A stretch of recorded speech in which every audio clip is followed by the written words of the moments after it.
Women founder के बारे में एक चीज और बोली जाती है कि बिजनेस एक हार्डकोर थिंग है। So stop doing that. If you want to do business as a woman, you have to drop your kitchen, you have to drop your laundry. कर तो ये भी बहुत कुछ सकते थे, लेकिन कहीं ना कहीं इनको लार्जर पिक्चर दिखाई नहीं गई या इनको दिखी नहीं। जो वुमेन्स हैं या फीमेल्स हैं वो ये बहाना बनाती है कि हम किड्स की वजह से रुक गए, हम किड्स की वजह से कुछ नहीं कर पाए या हम अपनी फैमिली की वजह से कुछ कर नहीं पाए।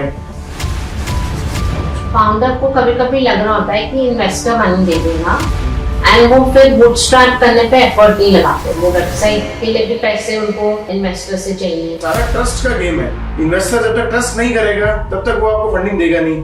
हमें पता है कि जब we bring something on the table it holds value.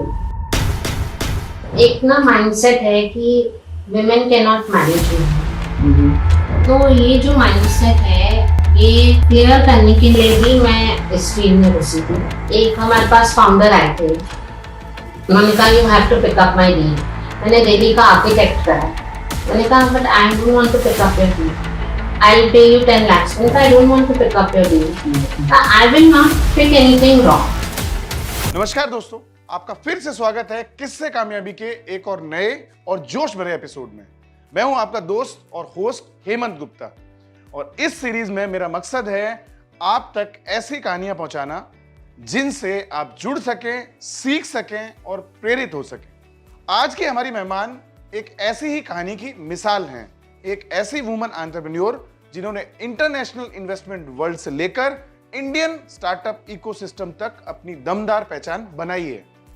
मिलिए वंदना तोलानी जी से, एक ऐसी फीमेल फाउंडर जिन्होंने अपने दम पर कॉन्वेंटो नाम की इन्वेस्टमेंट बैंकिंग फर्म एस्टेब्लिश की। वो आज लॉयल वीसी जैसे इंटरनेशनल वेंचर फंड की वेंचर एडवाइजर हैं और उन गिनी चुनी फीमेल फाउंडर में से एक हैं जो फंड रेजिंग और स्टार्टअप ग्रोथ के क्षेत्र में ग्लोबली एक्टिव हैं। उनकी कहानी सिर्फ एक प्रोफेशनल सफर नहीं है, एक जुनून और जिद की कहानी है। वंदना जी के पास 25 साल से ज्यादा का अनुभव है, जिसमें उन्होंने सिंगापुर और जकार्ता में फैमिली ऑफिस चलाया। Edtech, fintech, agritech, deep tech, health take जैसे कई सेक्टर्स में स्टार्टअप्स के लिए $1 मिलियन से लेकर $50 मिलियन तक की फंडिंग अरेंज करवाई और आज 400 प्लस ग्लोबल इन्वेस्टर्स के साथ एक्टिवली कनेक्टेड हैं।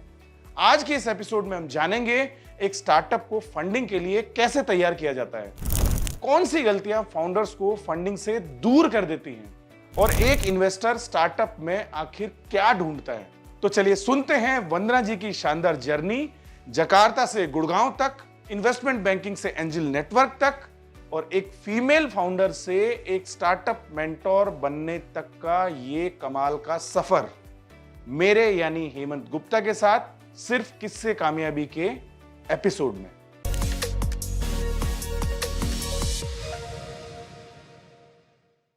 तो वंदना जी, आपका बहुत बहुत स्वागत है मेरे इस पॉडकास्ट पर।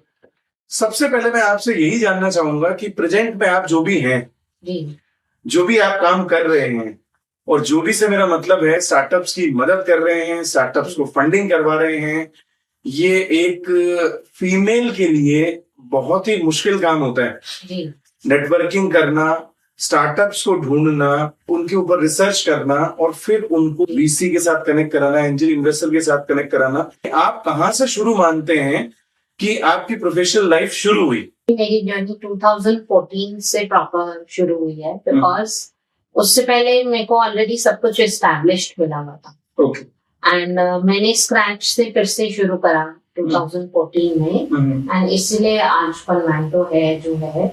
जैसे स्टार्टअप्स आपके पास आते हैं जी, जिनको आप सपोर्ट करते हैं फंडिंग में, पिच डेक बनाने में, तो उनमें आप क्या देखते हो? एक तो हम फाउंडर्स का बैकग्राउंड चेक करते हैं कि क्या उनका लिंक्डइन प्रोफाइल है कि नहीं, उनकी वेबसाइट है कि नहीं, उनका कोई कंपनी पेज चल रहा है कि नहीं, उनका पास्ट एजुकेशन क्या है और वो क्या प्रॉब्लम सॉल्व कर रहे हैं। मतलब लार्जर प्रॉब्लम क्या सॉल्व कर रहे हैं कि जिससे सबको बेनिफिट हो। डायबिटीज पे कुछ कर रहे हैं या जॉब्स को दिलवाने में कोई एआई प्रोडक्ट है, कोई रोबोटिक्स है, तो वो क्या ब्रिंग ऑन कर रहे हैं ऑन द टेबल, प्लस उनका रेवेन्यू क्या है। ये 5-6 चीजें हम चेक करते हैं। हम ये भी चेक करते हैं कि कोई भी फाउंडर जो हमारे पास आता है, चाहे वो मेल हो फीमेल हो, वो हम्बल होना चाहिए।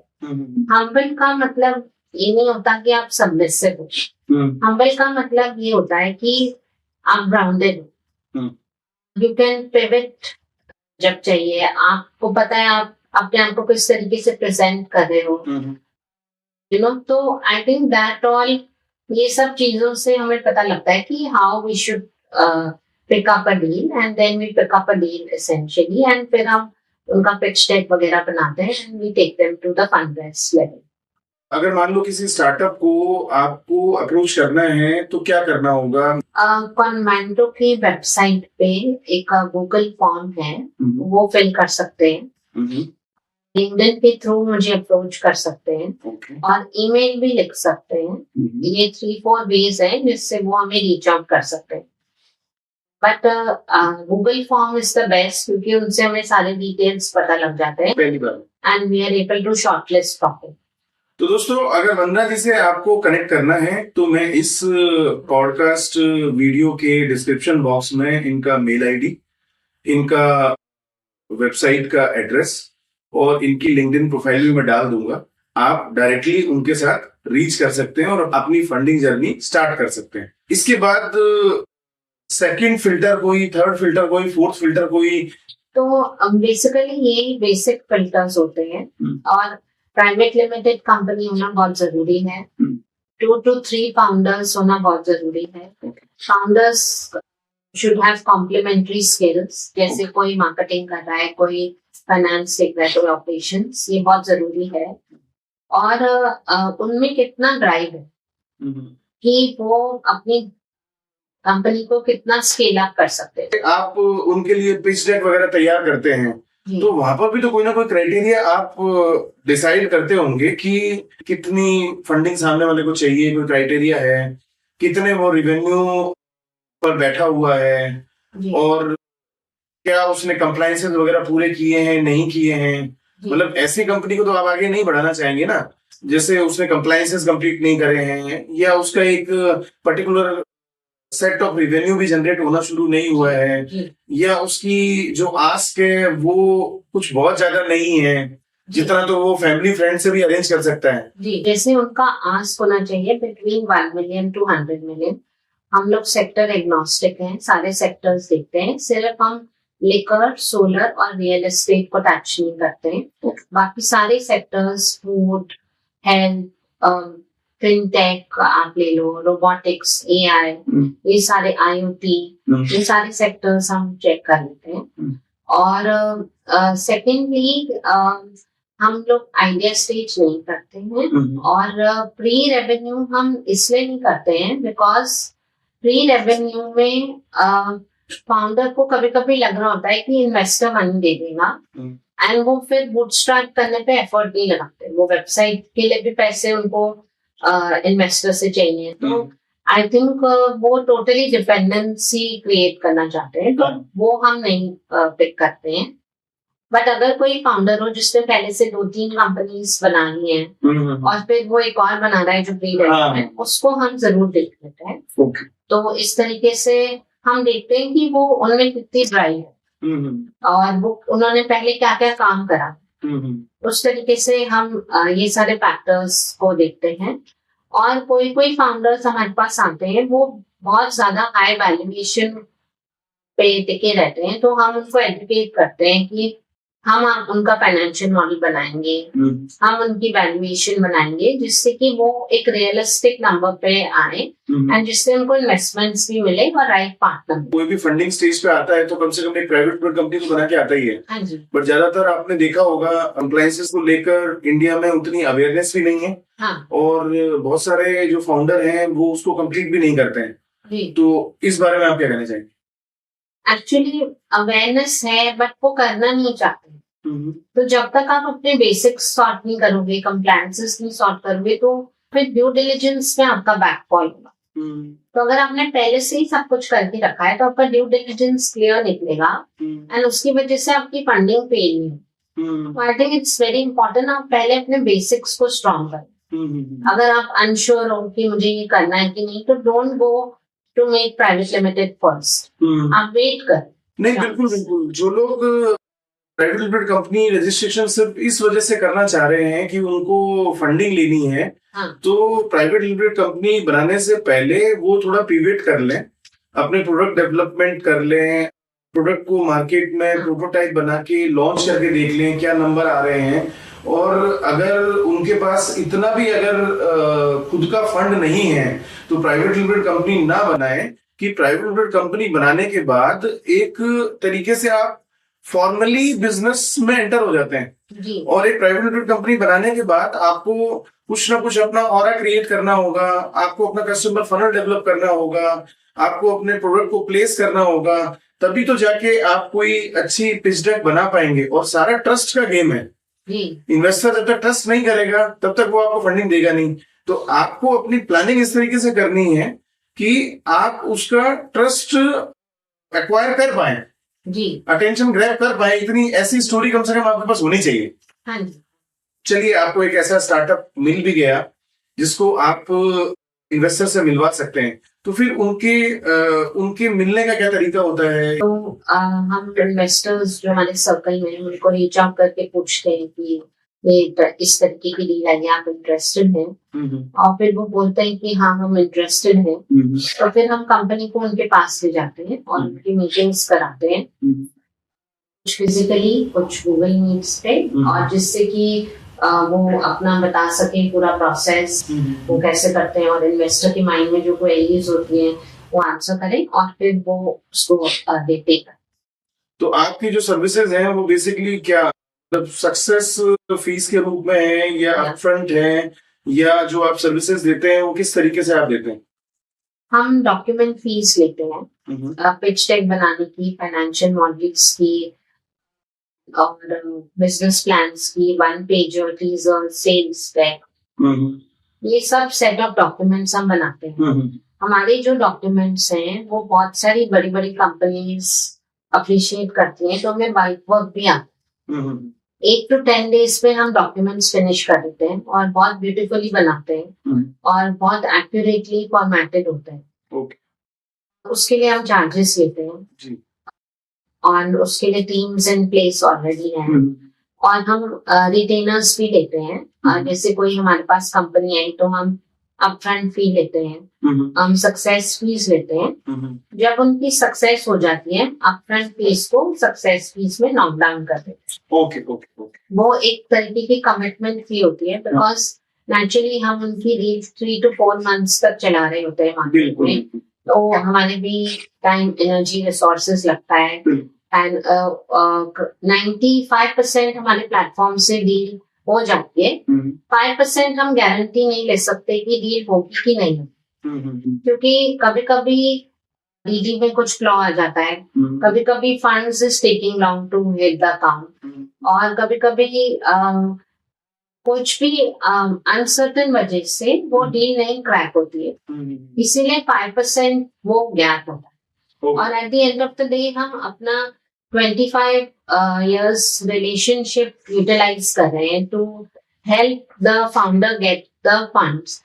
हम किसी का गला दबा के वो नहीं निकाल सकते पैसे, किसी के पॉकेट में हाथ डाल के नहीं निकाल सकते और इसके सर पे गन रख के नहीं कह सकते ये इसको पैसे दो। बट हमें पता है कि जब we bring something on the table it holds value and आगे फिर that is why it is 95% not 100%, but 95% आप देखेंगे कि मार्केट से घूम घूम के डील्स हमारे पास ही आते हैं, क्योंकि उनको पता है कि यहाँ से क्रैक होती है और ये प्रोफेशनली वर्क करते हैं। अगर आपने मेरे टेस्टिमोनियल्स देखे होंगे तो उसमें भी यही लिखा है कि ये बहुत प्रोफेशनली करते हैं।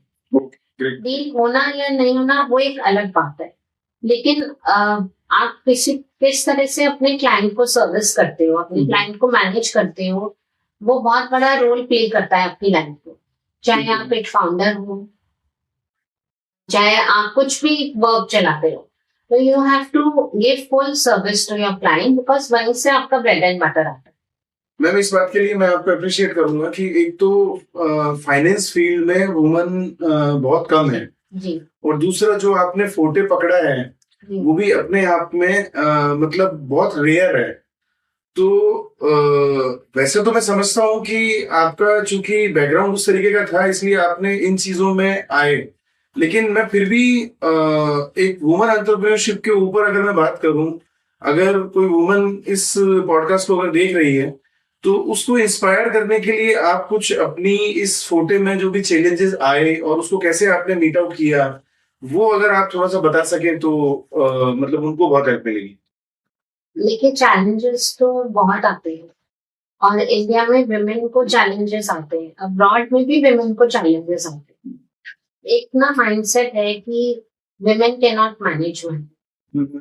तो ये जो माइंडसेट है ये क्लियर करने के लिए भी मैं इस फील्ड में घुसी थी कि तभी मेरा जो फर्स्ट रिकॉग्निशन मुझे मिला था वो top 10 women leaders in wealth management मिला था। ओके। क्योंकि मुझे प्रूव करना था कि women can manage money. Okay. एक तो ये, दूसरा मुश्किलें आएंगी आपको, और आप कितना, जैसे मैंने पहले भी कहा है, आप कितने फॉर्म, आप जैसे मुझे एक जो स्टार्ट पॉइंट अपना लगता है कि अगर मुझे 8 o'clock इन द इवनिंग कोई डील क्रैक करने जाना, मैं नहीं जाऊँ। I stop my self after 8 o'clock। But अगर मैं मेल होती, मैं अपनी कार पिक करके चली जाती and I would just crack the deal and 10-11 बजे तक I can come back. But मैंने अपना एक बैरियर क्रिएट करा है कि after 8 I will not do because I am a woman, I have to play safe. तो एक ये है फैक्टर। विमेन को लोग बुली भी बहुत करते हैं, बातें भी बहुत बोलते हैं, लेकिन हमें उस पर ध्यान न देके हम अगर खुद पे फोकस करेंगे तो एक जो मेरा मैसेज है सारे विमेन फाउंडर्स के लिए कि एनीबडी हुज क्रिटिसाइजिंग, यानी कि जो आपको बार बार क्रिटिसाइज करेगा एंड पुट डाउन करेगा, वो इसीलिए करेगा because they are doing less than you. Yes. So don't fall for that. And मतलब हर बार ही जैसे विमेन फाउंडर्स होती हैं, they look for a lot of validations, घर से, फैमिली से, ऑफिस से, इधर से उधर से। तो स्टॉप डूइंग दैट। जिस दिन आपने स्टॉप कर दिया एंड आप अपनी ट्रिप पे हो जिसमें आपको लगता है कि I am doing this right, जिसको जो कहना है कहे, जिसको जहाँ चलना है चले जाए, तो तभी आपको एक ब्रेक थ्रू मिलेगा। एंड इसमें आपसे बहुत लोग छूटेंगे भी, और लेकिन वो लोग भी जुड़ेंगे जो आप में बिलीव करते हैं। तो it will give you a different perspective of life कि this is what I want to be, this is what I want. Women founder के बारे में एक चीज और बोली जाती है कि बिजनेस एक हार्डकोर थिंग है और उसमें वुमन थोड़ा सा सॉफ्ट होती हैं बेसिकली, किसी से भी बात करते हुए या चीजें करते हुए। तो और फिर सबसे बड़ी बात ये होती है कि मतलब अगर कोई स्टार्टअप चल रहा है तो उसमें मेल एम्प्लॉय भी होंगे, तो वो एक बॉस की तरह वुमन को स्वीकार करना भी उनके लिए मुश्किल होता है। हाँ, तो ये भी एक चैलेंजेस रहते हैं। इस तरीके के चैलेंजेस भी आपके सामने आए होंगे, तो किस तरीके से आपने अपनी टीम को इस मामले में समझाया या समझा और किस तरीके से डील किया इस सिचुएशन को? वो एक टिपिकल मेल होता है कि वो सोचते हैं कि वो they fall of their chair कि ये कैसे वुमन क्यों कर रही है। एंड कुछ इन्वेस्टर्स हैं वो मीटिंग में आके कहेंगे so you have grown, you know. तो मैं कहती हूँ या आई हैव। तो मतलब वो एक कमेंट होता है जो आप सुनते हो। उससे पहले वो इन्वेस्टर्स को कहते थे इसके बस की कुछ नहीं है। आपको जो गिव बैक करना होता है, you have to give it back with your success. You don't have to answer everybody back. क्योंकि आपको पता है कि एक होता है law of universe.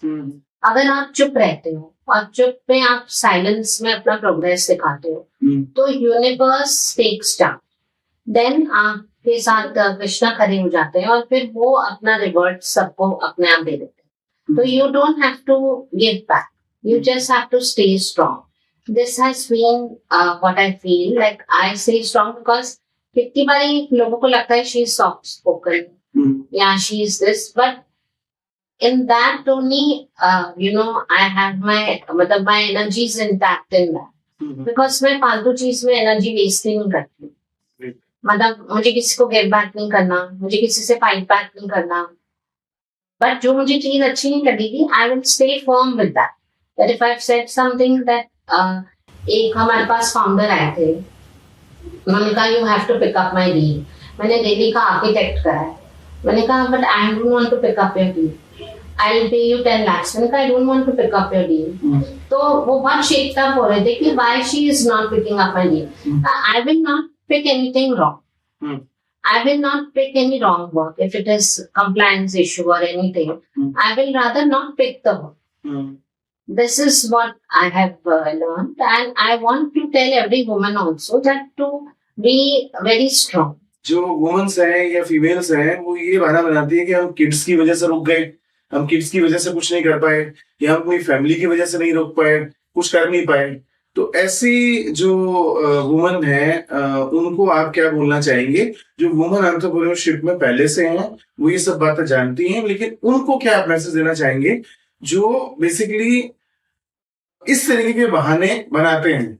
Actually conditioning है, बचपन से कंडीशनिंग है that you know either your brother will be your back support, either your father will be, either your husband will be।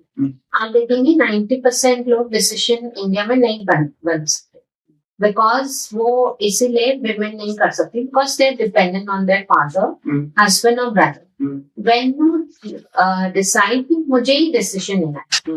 अब विमेन फाउंडर्स 2 मेरे पास आई थी, they were going back and they were discussing with their husband, then coming back and changing their decision. So उसमें वो खुद का decision ले ही नहीं पा रही थी because they were confused. VC fund के बोर्ड पे मैंने एक वुमन फाउंडर देखी थी जिनके हस्बैंड पीछे से डिसीजंस उनके लिए बना रहे। So she was not making the decision. So this is when you decide that you have to, I don't know whether I should proudly say or not say, but I don't have backing of a father, brother or a husband. Now, why I stood strong? Because मुझे हर एक decision खुद ही लेना था। जैसे कि बच्चों से क्या करना है मुझे खुद लेना है, इन्होंने ये क्या करना है मुझे खुद लेना है, कुछ थिंग है जो मेरे को नहीं आती है मुझे वो खुद से, because I was able to take. Women का कॉन्फिडेंस टूट जाता है और उनको कहीं ना कहीं जैसे कोई आपको सटनली एक मैसेज पास करेगा कि you know will take care of kids या कुछ ऐसे, तो ऑटोमेटिकली जो मदर होगी उनको गिल्ट फीलिंग आ जाएगा, और मदर इज मोर अटैच्ड क्योंकि वो नर्चर करती हैं चिल्ड्रन को, तो वो एक उनके अंदर एक गिल्ट सा छाने लगता है एंड दे फील कि we have not done something right and so they take a setback because of course जब बच्चे छोटे हैं they need somebody and हम उनको छोड़ नहीं सकते हैं। तो बहुत इम्पोर्टेंट है कि आपको किस तरीके का सपोर्ट सिस्टम है। अगर यही सपोर्ट जो मैंने अचीव 11 years में करा है, अगर मेरे पास प्रॉपर बैकिंग होती मैंने 2 years में कर लिया होता, तो आपके अराउंड जो लोग हैं वो आपको क्या मैसेज पहुंचाते हैं और आपसे वो किस तरीके से वो आपसे डील करते हैं, किस तरीके से वो आपको सपोर्ट करते हैं, यू नो, तो that is the main. Ma'am जैसे ऑफ द कैमरा आपने मुझे बताया था कि आपको मतलब अपनी इस जर्नी में कुछ अवार्ड्स वगैरह भी मिले थे। हाँ जी। तो मैं उनके बारे में जानना चाहूंगा कि वो मतलब क्या अवार्ड्स थे और आपको क्यों मिले, उससे रिलेटेड आपकी कोई इंस्पायरिंग स्टोरी है या कोई इंसिडेंट है जो आप बताना चाहेंगे? तो जो top 10 women leaders in wealth management था, हम लोग बहुत सारे HNIs का मनी मैनेज करते थे और हमने बहुत सारे HNIs का बहुत अच्छे से मनी मैनेज करा, तो वो उसलिए मिला। फिर women entrepreneur of the year 2021 और 2023 उसमें बहुत सारे विमेन थे, बट आई थिंक मुझे नहीं पता, शायद लोग ऑब्जर्व कर रहे थे, तो फिर वो भी मैंने एग्जैक्टली फाइंड आउट नहीं किया किस लिए मिला। मैम आखिरी सवाल आपसे मेरा है कि जैसे आप सिंगल मदर हैं, आपके 2 बच्चे हैं, वो आपको आज की स्टेज में किस तरीके से सपोर्ट करते हैं? मेरी बेटी बहुत ही अच्छी बेटी है। उसने मेरी वेबसाइट बनाई है, उसको मेरा सारा काम आता है। मेरे एब्सेंस में वो मेरा सारा काम हैंडल कर सकती है। वो जर्मनी में पढ़ती है और खुद वहाँ जॉब करती है, लेकिन मेरे से एजुकेशन के पैसे नहीं लेती है। तो आई थिंक वो खुद ही एक ब्लेसिंग है। मेरा बेटा साइकोलॉजी पढ़ता है ओपी जिंदल में, और वो वहाँ पे फर्स्ट आता है क्योंकि उसको उस तरीके के प्रोफेसर्स मिले वहाँ जो उसको बहुत ज्यादा इनकरेज करते हैं, तो वो आउटशाइन हो गया है उसमें। और वो मुझे ना क्लाइंट्स की साइकोलॉजी समझाता रहता है, तो उसमें मेरे को बहुत सपोर्ट मिलता है कि मैं उससे कभी पूछ लेती हूँ that what do you think, and वो दे ऑलवेज स्टैंड बाय मी। उन्होंने मुझे कभी किसी बात के लिए परेशान नहीं करा, एंड वो खुद भी बहुत कुछ अच्छे से कर लेते हैं। तो आई थिंक मेरे को ये 2 गिफ्ट्स मिले हैं, एंड आई थिंक इसी की वजह से मैं बहुत मोटिवेटेड भी रहती हूँ हर चीज में, because and these are my 2 gifts actually. तो दोस्तों ये थे वंदना जी, जिन्होंने अपनी लाइफ से कुछ इंसाइट आपके साथ शेयर करे, और मुझे लगता है कि इससे आपको बहुत कुछ सीखने को मिलेगा। अगले एपिसोड में मैं नई सक्सेस के साथ फिर आपसे मिलूंगा। तब तक के लिए खुश रहिए, स्वस्थ रहिए, धन्यवाद।